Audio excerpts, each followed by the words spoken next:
there are a lot of miracles happening in our lives. Some are extraordinary, others are simply ordinary.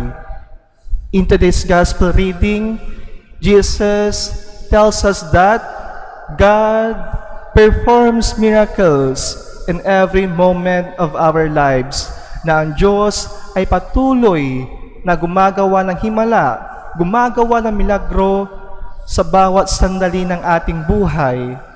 At ang himala ay nagaganap lamang kapag tayo ay may pananampalataya. Miracles happen only if we have faith, for faith is a requirement for every miracle. In other words, without faith, there is no miracle. Kapag walang pananampalataya, walang himala. My dear friends, in today's gospel reading, Jesus reprimands His disciples for their little faith. We have to be clear that Jesus doesn't say that they don't have faith, but He tells them that they have little faith. Meron silang maliit na pananampalataya. So the question here is, what is faith? Ano ang pananampalataya? My dear friends, the faith that Jesus wants us to have, the faith that Jesus wants us to know, is not the kind of faith that we normally understand as believing there is God. But faith is an act of total trust and commitment and surrender by which we commit ourselves to the love and mercy of God.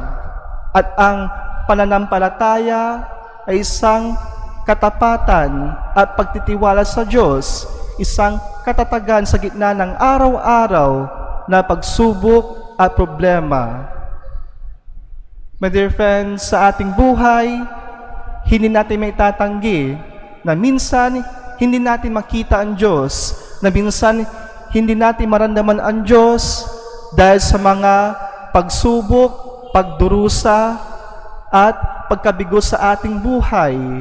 Siyang tunay na madaling maging matapat sa Diyos, madaling magtiwala sa Diyos kapag ang lahat ay maayos para sa atin, kapag ang buhay ay masaya, kapag ang buhay ay walang problema. Ngunit hinihiling sa atin ng Diyos na maging tapat sa Kanya, na maging magtiwala sa Kanya, lalong-lalo na sa pinakamagulo at pinakamahirap na sandali ng ating buhay. Remember that through faith, suffering can be transformative. Take note that faith will not always get for us what we want, but through faith we'll get what God wants for us. Ang tunay na pananampalataya ay gumagabay sa ating puso upang tanggapin ang kagustuhan ng Diyos para sa atin. Ang tunay na pananampalataya ay gumagabay sa ating puso na maging bukas sa kalooban ng Diyos, believing that God's will is the best for us. As we say, faith is necessary not only to bring about cures and alleviate our sufferings, but to live with God and accept His will. Kinakailangan ang pananampalataya hindi lamang upang mabigay lunas at maibsan ang ating pagdurusa sa buhay, ngunit upang makasama ang Diyos at gawin ang Kanyang kalooban sa atin. My dear friends, indeed, faith will give us the strength to cope with difficulties, overcome obstacles in our life, and attain great things for the Lord by doing His will. But faith in God alone is not enough. As much as we want to implore God's help, so we must do our part. As we often hear, faith without work is dead. Ibig sabihin, my dear friends, faith entails that God first makes the move, and then we make a personal responds to Him. In other words, we must cooperate with God. We must collaborate with God. We must participate with God. And lastly, my dear friends, we must put in our hearts and minds that faith is a gift, isang regalo.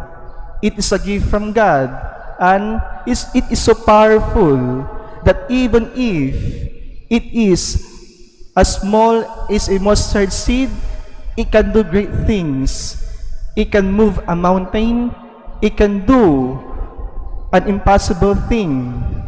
It can overcome all kinds of obstacles and challenges in our life. So we must pray then that we must not lose the gift of faith that God has given us. Rather, we ask the Lord to deepen our faith and to help us discover the power it can do in our lives. My dear friends, faith is nurtured. Faith is deepened by constant prayer. Prayer is opening our hearts and minds to God. It is attuning our will to God's will. In prayer, we let God to reign in us. Thus, we let God to work in us and through us. Hence, we can say that faith and prayer go together.